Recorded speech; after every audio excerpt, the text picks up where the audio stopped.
गांव पपलोहा पे पहुंचने पर आप सबने जिस तरह से मेरा स्वागत किया है उसके लिए दिल की गहराइयों से पहले मैं आपका धन्यवाद करना चाहती हूं। मंच पर उपस्थित कपिल गौड़ जी, मंडल आपके एरिया के मंडल अध्यक्ष, भुवनजीत सिंह जी, जिला महामंत्री, यश नेगी जी, मंडल महामंत्री, धर्मवीर जी, अध्यक्ष एससी मोर्चा, सरपंच जगतार सिंह जी, मनदीप चौधरी जी, बीडीसी मेंबर, हमारे सरपंच, बहुत सारे सरपंच यहाँ पे पहुंचे हैं। मैं उनका धन्यवाद करती हूँ कि उन्होंने आज यहाँ पर आने का सोचा। मुन्नी लाल सरपंच जी, रामकिशन वर्मा जी, वाइस चेयरमैन ब्लॉक समिति, मान सिंह मेहता जी, सरपंच रायपुर जंगी, जयराम सरपंच सरपंच करण जी, राकेश जी और विजय सरपंच जी, तरसेम जी सरपंच, और हमारे बीच जो हमारे अफसरान आए हैं, डीडीपीओ विशाल जी पहुंचने वाले हैं और बीडीपीओ विनय प्रताप जी आपके बीच में हैं, और सभी उपस्थित पपलोहा वासी और खासकर मेरी बहनें, माताएं और मेरे बच्चे और जो हमारी प्रिंसिपल साहबान यहाँ आई हुई है स्कूल से, इनका सबका मैं बहुत स्वागत करती हूँ और आप सबको मैं हाथ जोड़ के नमन करती हूँ और आप सबका अभिनंदन भी करती हूँ कि आप सब अपने सारे काम छोड़ के यहाँ आए हैं। देखिए, इलेक्शन के दौरान हम लोग ने कुछ वादे किए थे आपसे और उन वादों के तहत हमारा एक मेन मकसद था कि हम इस इलाके की उन्नति करें। जो इलाके हमारे थोड़े पिछड़े रह गए हैं, जहाँ पे कोई कामकाज नहीं हुआ है, तो उन इलाकों के लिए प्रोग्रेस के लिए हम वचनबद्ध थे आपके साथ। और मेरे से पहले कई लोग कहते थे जी आप गांव का दौरा करने आओ, आप वहाँ आओ। तो मेरा एक मानना है कि मैं खाली हाथ कहाँ जाऊं, क्या करने आऊं आपके पास, क्या बोलूंगी मैं, क्या लेके आई हूं आपके लिए। तो आज मैं बहुत गर्व के साथ कह सकती हूँ कि आपके गांव के लिए जो सरकार ने पैसा दिया है वो एक एक पैसा आपके गांव में लगा है, और मैं आपको वो सब बताना भी चाहूंगी जिसके लिए सरकार ने पैसे दिए हैं और इस गांव में जो पैसे लगे हैं। अगर उसमें आपको लगता है कहीं पे कुछ गलत बोल रही हूं तो मुझे जरूर बताइएगा। आपके शमशान घाट के मैदान में टाइलें लगी है 6 लाख रुपए की, और शमशान घाट में शेड का निर्माण हुआ है 5 लाख रुपए से, दसाई घर का निर्माण 4 लाख रुपए, अनुसूचित जाति की चौपाल की रिपेयर हुई 5 लाख रुपए, रोड के साथ चौपाल में रोड का निर्माण 5 लाख रुपए, मेन गली का निर्माण 10 लाख रुपए, गंदे पानी की निकासी के लिए पीवीसी पाइपलाइन डाली गई है 8 लाख रुपए, 100 गज के प्लॉटों के पास सिटिंग शेड बनाया है 6 लाख रुपए, मेन रोड से राम लोग के घर तक पीने के पानी की पाइपलाइन डाली गई है तथा अन्य स्थान पर पाइपलाइन लगी है 5 लाख रुपए। शमशान घाट के बाहर गेट का निर्माण हुआ है 2 लाख रुपए। इसमें आपके 56 लाख रुपए आपके इसमें लग चुके हैं, और आज जो हमने जिस चीज का शिलान्यास किया है आपके समुदाय केंद्र का, उसके लिए 20 लाख रुपए आवंटित किए गए हैं। सोलर पैनल लगा है आपकी आंगनवाड़ी में 2 लाख रुपए से, और जहां हम बैठे हैं और जिस चीज की आप सबको शिकायत है, इस एरिया की जो स्टेडियम है आपका, उसके लिए 41 लाख रुपए आपके मंजूर हुए हैं। 25 लाख रुपए आपको माइनिंग में से आ रहे हैं और 17 लाख रुपए अन्य जगह से आ रहे हैं, और जिसमें आपके बाथरूम और आपका जो कम्युनिटी सेंटर है, वो जो मांग आपने आप रखी है वो ऑलरेडी आपकी पूरी हो चुकी है। आपकी बाउंड्री वॉल भी उसमें सम्मिलित है और आपके ग्राउंड की लेवलिंग, और इसके बाद भी अगर जरूरत पड़ेगी किसी फंड की तो वो भी मुहैया कराई जाएगी। और जैसे कि प्रिंसिपल साहिबान ने अपनी एक डिमांड रखी है, मेरे पास आपकी एप्लीकेशन आएगी तो मैं जरूर उसके ऊपर संज्ञान लेके उसको भी आगे बढ़ाऊंगी और उसका भी काम करने का काम करेंगे। बहुत खुशी होती है जब देख के पता चलता है कि आपके जो प्रिंसिपल्स हैं, जो आपके कस्टोडियंस हैं, वो इतनी मेहनत कर रहे हैं, इतना ध्यान रख रहे हैं, बच्चों को इस लेवल तक पहुंचाने की क्षमता रखते हैं। आप बच्चे नेशनल खेल के आए, मेरी इच्छा है ये बच्चे हमारे इंटरनेशनल खेलें, ओलंपिक्स खेलें, एशियाड खेलें, और इनको खिलाने के लिए जो भी सुविधाएं इनको चाहिए होंगी, ये मैंने इलेक्शन के दौरान भी आपसे वादा किया था और मैं आज भी आपसे कह के जा रही हूँ कि अगर इन बच्चों को आगे बढ़ाने के लिए जो भी चीज़ की सुविधा चाहिए होगी वो प्रोवाइड करने के लिए मैं तत्पर रहूँगी। मैं आज समय समय पे आपके जो कोच हैं उनसे बात करती रहती हूँ, आपकी गतिविधियाँ मुझे पता है क्या करते रहते हो आप। आज भी मैंने उनसे सुबह बात करी है, परसों भी बात की थी, तो उनसे मैं पूछती रहती हूँ किस चीज़ की ज़रूरत है और क्या हमारी प्रायोरिटीज होनी चाहिए। उस हिसाब से हम, आपने जो ट्रैक बोला है वो भी एक एक करके चीजें सारी आपको मनाएंगे और इसको अच्छा स्टेडियम, बढ़िया स्टेडियम बना के आप बच्चों को देंगे। मैं चाहती हूँ मेरे बच्चे यहाँ के बहुत आगे जाएं, बहुत आगे जाएं, पूरे दुनिया में नाम कमाएं और बहुत गर्व के साथ हम कह सकें कि हमारे कालका हल्के के बच्चे हैं। इसी के साथ जो सड़कों का काम है, हमारी सड़कें हमको विरासत में किस हाल में मिली आप सबको पता है। समय जरूर लग गया है, देर टाइम लगा है, क्योंकि सड़कों में बहुत सारा लंबा चौड़ा प्रोसेस होता है। बीच में जब ये प्रोसेस हो भी रहा था या पूरा हो रहा था, बरसातें लग गई और इस बार की बारिश जो थी वो बहुत ज़्यादा हुई है, उससे सड़कें जो थी वो और ज़्यादा खराब हुई हैं।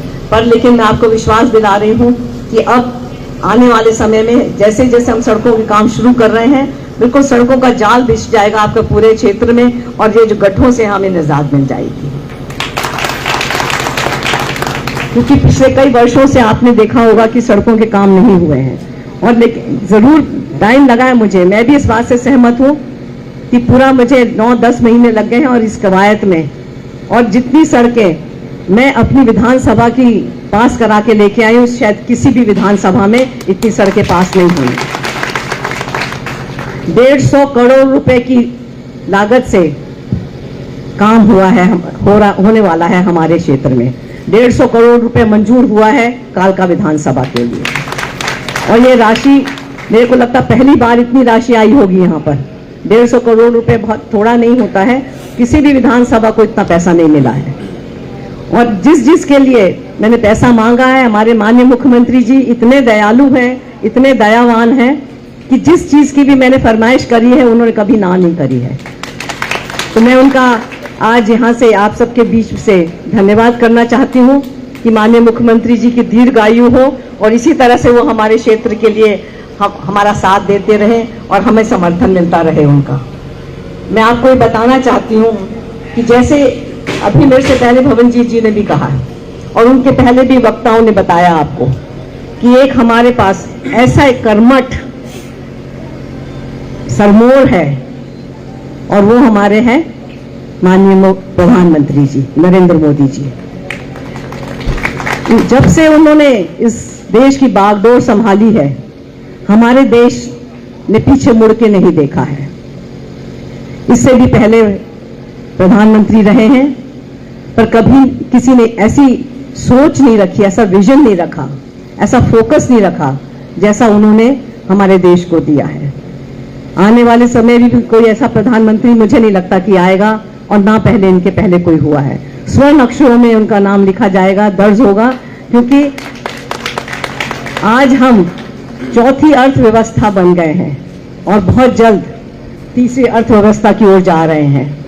आपने इससे पहले कोई प्रधानमंत्री ऐसा नहीं देखा है जो बड़े से बड़े देश के साथ आंख से आंख मिला के बात करता हो।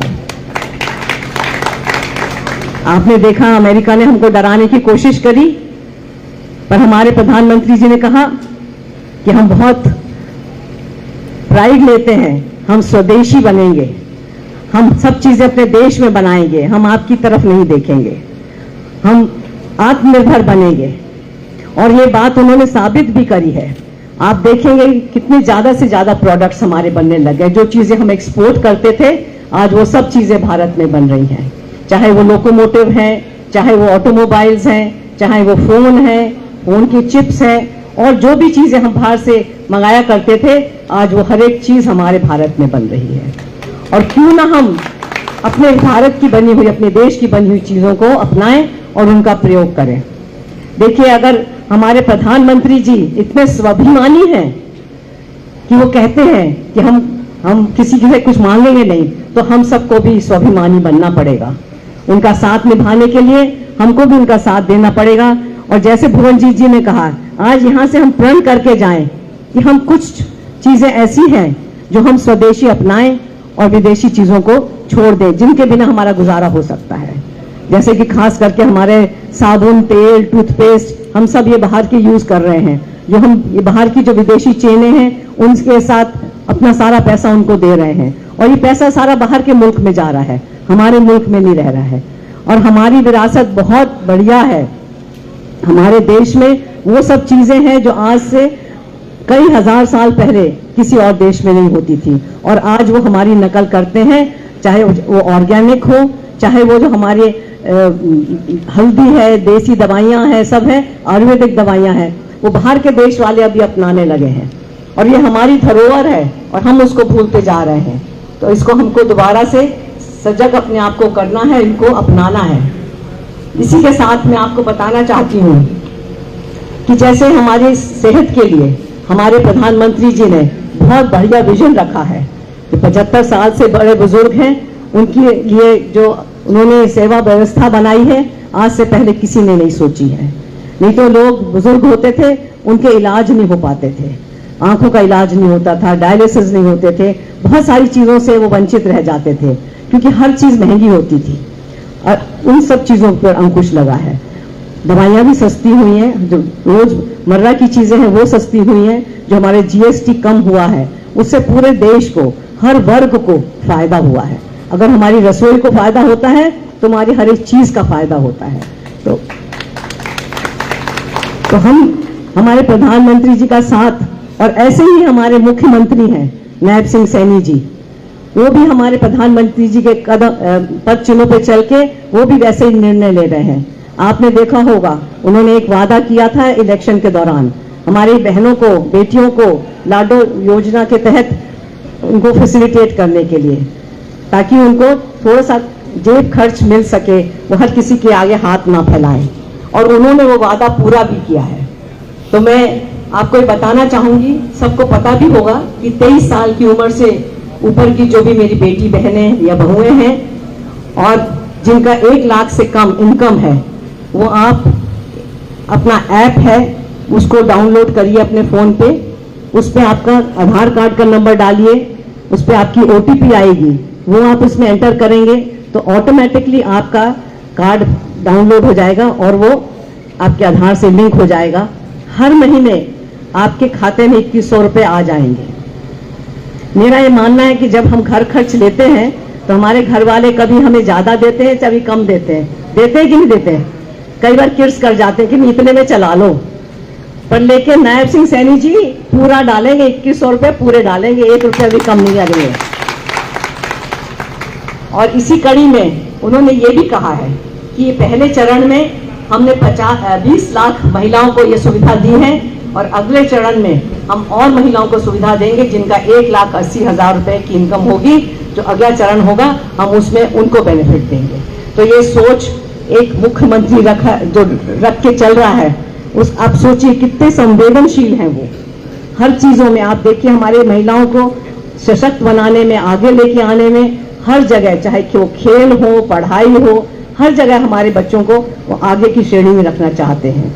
तो मैं इसी के साथ आपका धन्यवाद करती हूँ। आपने मुझे यहाँ आने का अवसर दिया, आपसे मिलकर बहुत अच्छा लगा। मुझे कुछ समय के बाद आई हूँ, पीछे एक प्रोग्राम हुआ था तब आई थी, समय के बाद आई हूँ, पर लेकिन बहुत अच्छा लगा आपसे मिलकर। बहुत आत्मीयता मिलती है जब आप सबके बीच में आती हूँ, क्योंकि आप लोगों ने मुझे बहुत प्यार और आशीर्वाद दिया है और इस काबिल बनाया है कि मैं आपके लिए कुछ काम कर सकूं। मैं आप सबका दिल की गहराइयों से धन्यवाद करती हूँ। बहुत बहुत धन्यवाद।